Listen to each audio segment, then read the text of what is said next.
오늘은 2018년의 마지막 주일입니다. 여기까지 도우신 하나님, 에벤에셀의 하나님의 은혜를 감사드리고 또 다 찬양하여라 하나님을 찬양하신 우리 할렐루야 찬양대 그리고 예양 찬양단 귀한 찬양을 감사드립니다. 우리가 평생 살아가면서 기억해야 될 한 가지가 있다면 그것은 다름 아닌 하나님의 은혜를 기억하는 겁니다. 어떤 은혜예요? 우리를 도우시는 에벤에셀의 하나님, 그 하나님의 은혜입니다. 전능하신 하나님께서 유한한 피조물인 우리를 도우신다. 이건 무슨 의미일까? 학생이 숙제거리를 산더미처럼 쌓아놨는데 이거 내가 하기 싫은데 하나님 대신 도와주세요. 그게 하나님이 도우시는 걸까요? 큰 시험을 앞둔 학생이 있는데 이 시험 너무 어려운데 하나님 대신 풀어주세요. 만점 받게. 그게 도우시는 걸까요? 오늘 직장 가기에는 컨디션이 좋지 않은데 하나님 대신 일 좀 맡아주세요. 그게 도우시는 걸까요? 도우시는 하나님이라는 뜻은 내가 마땅히 해야 될 일을 손 하나 까딱하지 않고 하나님이 다 해결해 주신다. 그렇게 보는 건 미신입니다. 그건 왜곡된 신앙이지요. 이 도우시는 하나님, 에벤에셀이라는 의미는 내가 아무리 열심히 해도 할 수 없는 게 있어요. 인간의 힘과 지혜로는 도무지 해결할 수 없는 문제가 있습니다. 예컨대 죄의 문제라든지 죽음의 문제라든지 구원의 문제는 우리가 아무리 노력하고 연구한들 그건 우리가 풀 수 없는 문제입니다. 이렇게 우리가 한계 상황에 이르렀을 때 하나님께서 우리를 도와주십니다. 에벤에셀의 하나님, 전능하신 구원자 하나님께서 유한한 피조물이며 죄인인 우리를 도우신다. 그 하나님의 은혜를 오늘 사무엘상 7장에서 감사로 고백하고 있습니다. 그러니까 하나님을 믿는다는 것은 하나님의 은혜를 입은 자가 하나님께 그 하나님을 신뢰하며 감사로 고백하는 것을 의미합니다. 지난 주간에 매일 성경을 묵상하는 중에 시편 말씀을 묵상했는데요. 시편 118편에 보면 시편 기자가 이렇게 고백을 합니다. 여호와께 감사하라. 그는 선하시며 인자하심이 영원하미로다. 맨 첫 줄과 그 맨 마지막 절을 똑같이 그렇게 여호와께 감사를 고백하고 있는데 그 118편에 눈에 띄는 구절 하나가 있지요. 여호와는 내 편이시라. 그런 고백입니다. 이것은 내가 의도한 대로 모든 것을 다 이루어 주신다 그런 뜻은 아니에요. 어떤 교회에 분란이 일어났습니다. 그래서 아주 지금 서로가 갈등을 하게 되었는데 결국은 두 패로 나뉘어져서 기도회를 합니다. 그 모임의 이름은 교회를 사랑하는 사람들의 모임이에요. 그런데 위층 아래층에 모여서 기도를 하는데 그 기도 내용이 뭐냐? 하나님, 저 마귀들을 물러가게 해주십시오. 여호와는 내 편이심을 믿습니다. 할렐루야 아멘 이러거든요. 이거 정말 주님 마음 아파하실 일이에요. 주님께서 피로 값주고 사신 교회에서 주님께서 피로 값주고 사신 성도를 향해서 저 마귀 물러가라. 그 기도가 마귀입니다. 여호와는 내 편이시라는 고백은 내가 의도한 대로 이루신다는 그런 뜻이 아니에요. 이 고백은 굉장히 아주 귀한 고백인데 지금 118편의 시인은 어떤 상황이냐 하면 죽을 것 같은 고통 중에 있습니다. 사람들이 벌떼처럼 에워쌌고 나를 밀쳐 넘어뜨리려 한다고 그렇게 상황을 묘사하고 있지요. 그럼에도 불구하고 시인은 뭐라고 고백합니까? 나를 죽이려 달려드는 사람들을 두려워하지 않겠다. 여호와께 피하는 것이 사람을 신뢰하는 것보다 낫고 여호와께 피하는 것이 고관들을 신뢰하는 것보다 낫도다. 그런 고백을 하고 있습니다. 그러니까 시인은 고통 속에서 아무 의지할 사람도 위로해 줄 사람도 없지만 오직 한 분 하나님만이 나의 구원자이시며 내 편이심을 믿고 감사로 고백을 하고 있는 거예요. 하나님은 그렇게 나를 도우시는 내 편이신 하나님, 나를 도우시는 에벤에셀의 하나님이십니다. 자, 그렇다면 이 에벤에셀의 하나님을 감사로 고백한 때는 어떠한 상황이었습니까? 블레셋이 이스라엘을 침공하던 때예요. 지금 이스라엘은 전쟁을 할 만한 상황이 아닙니다. 미스바에 모였는데 금식 기도를 하고 있어요. 손에 무기 하나 없습니다. 하루 종일 굶었으니까 힘이 빠진 상태입니다. 마귀는요, 우리의 약한 곳을 공격합니다. 틈새를 노리고 들어와요. 마치 낚시꾼이 이 잡아야 될 물고기에 따라서 미끼를 달리 쓰는 것처럼 마귀는 우리의 약한 곳을 공격합니다. 돈 좋아하는 사람에게는 돈 문제로 공격하고요, 성 문제에 약한 사람에게는 이성 문제로 공격을 합니다. 권력과 명예욕에 사로잡힌 사람에게는 욕심이라는 미끼를 쓰고요, 게으른 사람에게는 게으름의 미끼, 자주 분노하는 사람에게는 분노할 만한 것을 미끼로 삼고, 다투기를 좋아하는 사람은 다툼거리를 미끼로 던져줘서 덥석 물게 합니다. 불평하기 좋아하는 사람에게는 불평거리를 던져주면 그냥 여지없이 물게 되고요, 상처를 잘 받는 사람에게는 상처거리를 주면 여지없이 상처받는 곳만 따라가면서 상처받을 준비가 된 자세로 항상 상처를 받습니다. 지금 이스라엘의 상황은 미스바에 모여 있어요. 미스바에 모여서 한 일이 뭡니까? 이스라엘의 미래를 위한 대토론회, 무슨 대책회의, 위기 극복 세미나 이런 거 열지 않았습니다. 종일 금식했어요. 6절을 보십시오. 그들이 미스바에 모여 물을 길어 여호와 앞에 붓고 그날 종일 뭘 합니까? 금식하고 거기에서 이르되 우리가 여호와께 범죄하였느니라. 범죄하였나이다. 회개의 기도를 금식하며 드렸습니다. 회개 운동이 일어났어요. 무슨 일이 일어났기에 회개 운동을 하고 있느냐? 1절과 2절을 보시면 지금 잃어버린 언약궤를 다시 찾았습니다. 블레셋에게 언약궤를 빼앗겨 수치를 당했었는데 다시 언약궤를 찾아 하나님의 임재 안에 거하게 되었어요. 그때 사무엘은 이스라엘 백성들에게 말합니다. 3절을 보십시오. 사무엘이 이스라엘 온 족속에게 말하여 이르되 만일 너희가 전심으로 여호와께 돌아오려거든 이방신들과 아스타롯을 너희 중에서 제거하고 너희 마음을 여호와께로 향하여 그만을 섬기라. 그리하면 너희를 블레셋 사람의 손에서 건져내시리라. 자, 사무엘이 언약궤가 돌아오자 여호와를 사모하는 백성들에게 너희가 정말 여호와께 돌아오기를 원하느냐? 그럼 이걸 기억해야 된다 하면서 너희 마음을 여호와께로 향하라, 그렇게 말하고 있어요. 이 향한다는 것, 원문을 보면 굳게 하다 이런 뜻이 있습니다. 확고하게 하다 이런 뜻이 있어요. 너희 마음을 여호와께 굳게 해야 된다, 확고하게 해야 된다. 지금까지는 우상도 섬기다가 하나님도 섬기다가 자주 흔들렸는데 이제 더 이상 우상에게 마음 흔들리지 말고 오직 여호와께 확고한 마음, 굳은 마음을 품으라, 그렇게 권면하고 있는 거예요. 그렇게 하면 너희를 블레셋 사람의 손에서 건져내시리라. 자, 그러면 마음을 여호와께 향하려면 어떤 자세가 필요해요? 지금까지 이스라엘의 마음 중심에는 하나님이 계셨던 것이 아니라 이방신과 아스타롯이 하나님을 대신하여 있었습니다. 그 우상을 너희 중에서 제거하라는 거예요. 우상을 제거한 뒤에 그 마음을 하나님을 향해서 갈대처럼 흔들리는 것이 아니라 아주 굳은 마음으로, 확고한 마음으로 하나님만 섬기기로 결단을 하라는 거예요. 바로 이때 영적 대각성 운동이 벌어진 이때에, 하나님 앞에 마음을 결심하게 된 이때에 블레셋이 이스라엘을 치러 미스바에 모였다는 소식을 듣게 됩니다. 그때 이스라엘 자손들은 어떻게 반응합니까? 7절을 보십시오.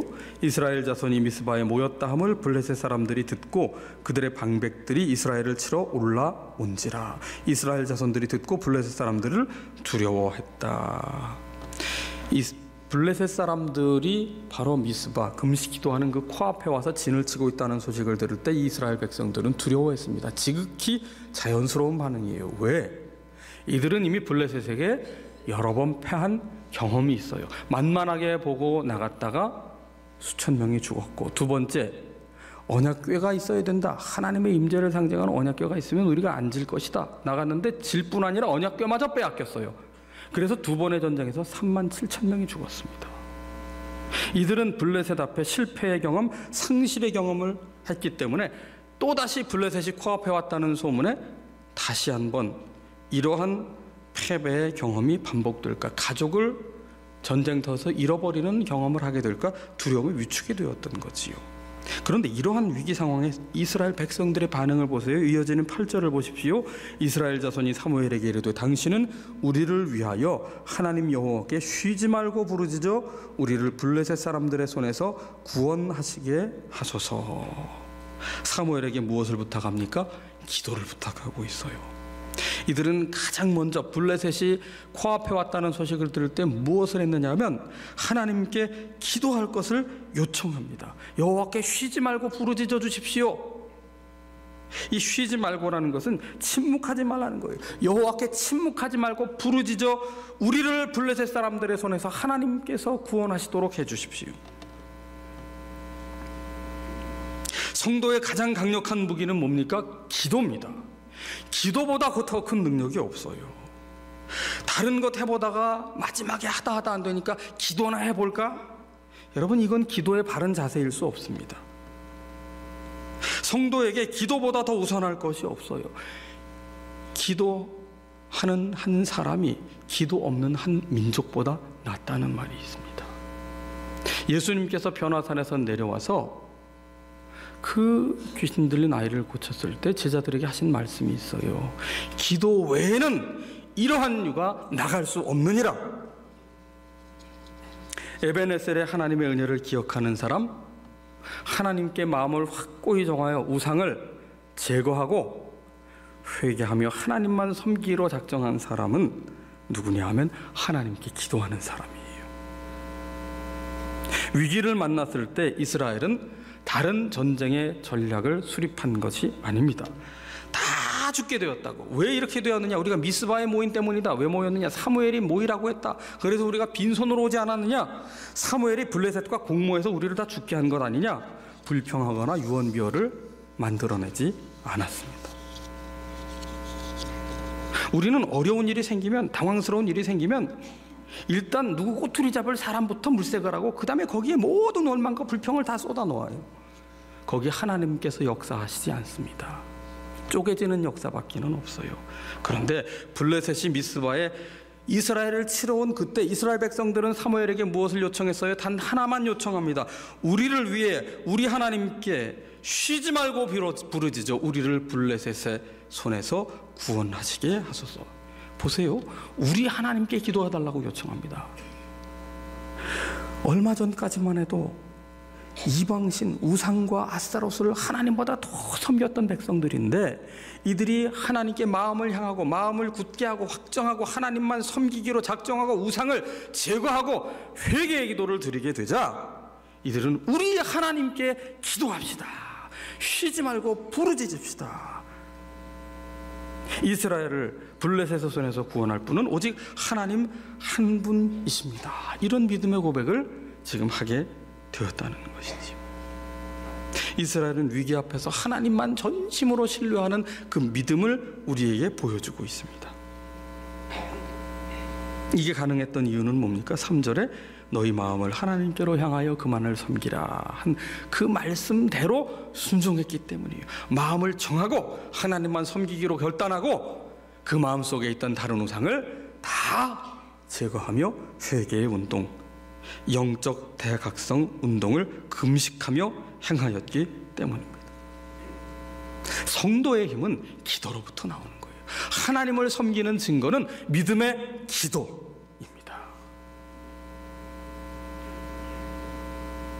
자, 여기서 다시 한번 살펴볼 게 있어요. 블레셋이 언제 쳐들어옵니까? 이스라엘 백성들의 회개 운동이 시작될 때예요. 바로 그 순간에 블레셋이 쳐들어왔다고요. 우리가 하나님께 전심으로 마음을 드리려고 할 때, 하나님을 정말 섬기려고 할 때, 진정성 있는 회개 운동이 일어나기 시작할 때, 그때 성령님께서도 역사하시지만 마귀도 역사하기 시작합니다. 마귀를 성경에 보면 아담과 하와를 유혹할 때 뱀의 모습으로 표현을 하고 있는데 이 뱀의 특징 중에 하나가 뭐냐면 살아있는 것만 먹는다는 거지요. 동물원에 가보시면 맹수, 사자나 호랑이는 다 죽은 닭을 던져줍니다. 그런데 파충류 관에 들어가서 뱀을 한번 보세요. 뱀 곁에 뭐가 있어요? 하얀 쥐가 있다고요. 먹이로 넣어주는 거예요. 근데 살아있는 쥐를 넣어줍니다. 마귀는요, 영적으로 잠든 사람은 안 건드립니다. 괜히 잘못 건드렸다가 영적으로 깨나면 어떻게 해요? 그대로 잠들게 놔둬야죠. 예. 영적으로 깨어있는 사람을 마귀는 건드립니다. 넘어뜨려야 되니까. 혹시 한 해를 보내면서 내게 시험 걱정이 하나도 없고 너무나 평안했다 그런데 혹시 그것이 내가 영적으로 잠들었기 때문은 아니었는지를 한번 살펴보셔야 돼요. 우리에게 시험 걱정 무거운 짐이 있느냐 없느냐가 중요한 게 아닙니다. 근심 걱정이 있느냐 없느냐보다 중요한 것은 내가 하나님 앞에 정말 깨어 있느냐, 하나님께 정말 마음을 드리고 깨어 기도하고 있느냐, 그거예요. 자, 그렇게 깨어 기도하고 회개운동을 할 때 블레셋이 쳐들어오는 위기를 맞이했는데, 제 아무리 블레셋이 강하다 해도 오늘 본문을 보면 어떤 상황이 벌어집니까? 그 위기 가운데 9절을 보십시오. 사무엘이 젖 먹는 어린 양 하나를 가져다가 온전한 번제를 여호와께 드리고 이스라엘을 위하여 여호와께 부르짖음에 여호와께서 응답하셨더라. 어떻게 응답하십니까? 10절을 읽어봅시다. 사무엘이 번제를 드릴 때에 블레셋 사람이 이스라엘과 싸우려고 가까이 오매 그날에 여호와께서 블레셋 사람에게 큰 우레를 발하여 그들을 어지럽게 하시니 그들이 이스라엘 앞에 패한지라. 아멘. 여러분, 이스라엘이 손 하나 안 대고 피 한 방울 안 묻히고 전쟁에서 승리하도록 하나님께서 도와주셨어요. 블레셋은 큰 우레에 놀라서 스스로 놀라서 패배했습니다. 도저히 인간적인 방법으로는 맞서 싸울 수 없는 전쟁이었는데 하나님께서 그들을 어지럽게 하셔서 스스로 패배하여 물러가게 하셨단 말이죠. 이전에는 이스라엘 백성들이 하나님을 전쟁에 승리하기 위한 도구로, 하나님을 수단으로 이용하려 해서, 하나님 이번에 좀 한번 잘 되게 해주십시오. 이번에 한번 좀 대박 좀 나게 해주십시오. 이번에 저를 좀 도와주셔야 되겠습니다. 자신의 야망을 성취하기 위한 수단으로 하나님을 이용하려고 할 때에는 블레셋에게 패배하게 하셨고 언약궤마저 뺏기는 수치를 당하게 하셨는데, 이스라엘 백성들이 진정 어린 회개를 통하여 하나님만을 마음에 확고히 두고 하나님만을 섬기기로 작정을 하자 어떻게 합니까? 하나님께서 블레셋을 패배케 하셨어요. 이게 영적인 승리의 원리입니다. 영적인 승리의 원리는 다른 데 있는 게 아니에요. 내 마음 전부를 하나님께 드리고 온전한 회개를 드리며 하나님 앞에 전심으로 기도하는 거예요. 그럴 때 우리가 맞서 싸울 수 없을 것 같은 이 세상의 큰 파도 같은 이 세속주의 이 블레셋을 싸워 이기게 하시는 겁니다. 영적 전쟁에서의 승리의 비결은 단 하나예요. 여호와께 마음을 향하여 하나님만 섬기기로 작정하는 겁니다. 하나님만 섬긴다, 하나님을 섬기는 행위, 그것이 뭡니까? 구체적으로 예배입니다. 하나님을 섬기는 행위예요. 예배가 중요한 것이 바로 여기에 있습니다. 여러분, 주일 예배를 생명처럼 여기십시오. 혹 출장을 간다든지 어디 해외를 간다든지 다른 지방을 가더라도 이 주일 예배는 반드시 그곳에서 드리십시오. 가까운 교회를 찾아가서 꼭 드리십시오. 주일 예배가 얼마나 중요합니까? 예배를 소홀히 하면 우리의 영이 병들어요. 우리의 영이 병들면 영적 전쟁에서 백전백패입니다. 주일 예배를 소중히 여기십시오. 그리고 주일 예배만큼 또 중요한 게 뭐냐면 주중의 예배입니다. 주중의 예배, 우리의 일상은 예배의 연습, 예배의 실전 현장입니다. 묵상을 하시고 날마다 기도를 하십시오. 매일 성경을 생활화하십시오. 그리고 일상의 삶의 현장에서 마음을 하나님께로 향하는 삶을 사십시오.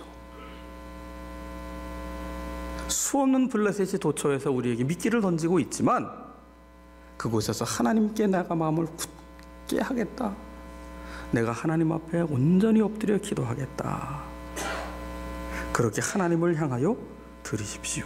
그럴 때 하나님은 우리 가운데 도우시는 하나님으로 역사하십니다. 12절 말씀을 같이 읽어보십시다. 사무엘이 돌을 취하여 미스바와 센 사이에 세워 이르되 여호와께서 여기까지 우리를 도우셨다 하고 그 이름을 에벤 에셀이라 하니라. 아멘.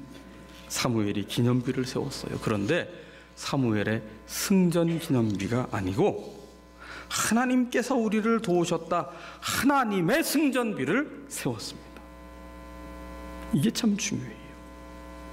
한 해를 마무리하는 마지막 주일인데, 여러분, 한 해를 마무리한다는 것은 우리 인생에도 마무리를 하는 때가 있음을 기억하라는 거지요. 우리는 나의 기념비를 세우는 인생을 살고 있는가, 아니면 하나님의 이름을 기억하는, 하나님을 기념하는 기념비를 세우며 살려 하고 있는가를 한번 생각해 보아야 됩니다. 나의 기념비를 세우려고 하는 인생에는요, 반드시 뭐가 찾아오냐 하면 후회와 섭섭함이 찾아옵니다. 어떤 은퇴 목사님께서 최근에 만난 자리에서 하신 이야기예요. 나이가 들어 멋지게 살아가려면 이런 것을 하지 말아야 된다. 본인이 은퇴하신 후에 직접 나이가 들어가면서 이제 경험하신 것을 이야기해 주시는 건데, 무엇을 하지 말아야 되느냐? 누가 날 찾아주지 않을까? 그런 기대를 하며 살지 말라는 거예요. 누가 날 좀 인정해 주지는 않을까? 그런 바람을 갖고 살지 말라는 거예요. 누가 날 좀 대접해 주는 사람 없을까? 그런 기대를 하지 말라는 거예요. 하나님 안에서 스스로 즐겁게 사는 법을 터득해야 된다는 거예요. 하나님의 은혜를 기억하며 그 속에서 감사하고 찬송하는 삶을 살아갈 때 그 노후의 삶이, 은퇴 후의 삶이 정말 풍요하고 흔들림이 없는 삶이 된다는 거예요. 그런데 누가 나 좀 어떻게 좀 알아주지 않을까? 내가 왕년에 말이지 이런 사람인데 말이야, 뭐 천하를 뭐 흔들었고 종로에서 한 가닥 했고 말이지, 그런 생각을 하면 추하다는 거예요. 그분의 고백입니다. 인생이 추해진다는 거예요. 하나님을 기억하는 기념비만 세우라는 겁니다. 나를 기억하려는 기념비는 다 지워버리고 하나님을 기억하는 기념비를 세우라는 거예요. 신앙이 뭡니까? 신앙은 기억하는 거예요. 그래서 신명기 6장에 보면 하나님을 사랑하고 다음 세대가 하나님을 사랑하도록 가르치라고 했어요. 신앙교육이 뭐냐면 하나님을 기억하게 하는 것이거든요. 어떤 상황에서도 도우시는 하나님을 기억하게 하는 겁니다. 그러므로 신앙은 하나님을 기억하는 것인데, 어떤 형편에서도 나를 도우시는 분은 오직 하나님이심을 고백하게 하는 것, 그게 가장 바른 신앙 교육이고 신앙 생활이지요. 우리가 한 해를 마무리할 때요, 항상 한 해를 마무리하면서 남는 것은 대부분이 아쉬운 것과 후회가 남지요. 나의 연약함을 생각하게 되고 이루지 못한 일을 또 떠올리게 되고 상실의 고통이 나를 아프게 하고, 어떤 분에게는 2018년이 인생의 가장 슬픈 아픈 해였을 수도 있습니다. 사람에 대한 실망이 얼마나 우리를 좌절하게 만듭니까? 또 미래에 대한 두려움이 우리를 얼마나 위축되게 만듭니까? 그러나 한 가지 분명하게 기억해야 될 것이 있는데, 하나님은 우리를 여기까지 도우시는 에벤 에셀의 하나님이시라는 사실입니다. 그러므로 우리가 마음 둘 곳은 오직 한 분 하나님이에요. 한 분 하나님. 그렇기 때문에 언제나 하나님께 우리의 마음을 향하며 마음을 정하여 하나님을 예배하는 삶을 사십시오. 그분은 여전히 우리를 도우시는 하나님이시기 때문입니다.